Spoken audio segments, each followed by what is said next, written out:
ভালোবাসবো আপনাকে? না, একদমই না। আমি ভালোবাসতে আসিনি।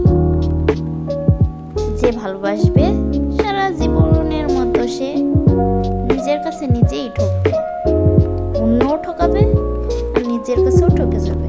তো ভালোবাসবেন না কাউকে, ভালোবাসছেন তো মরছেন। কারণ যাকে আপনি ভালোবাসবেন সে কিন্তু অপর সাইড থেকে আপনাকে ছুরি মারবে, ভালোবাসবে না। কারণ আপনার দুর্বলতা সে জানে, তাই না? তাই আপনি দুর্বলতা কাউকে বলবেন না বা কাউকে আপনি ভালোবাসতে যাবেন না।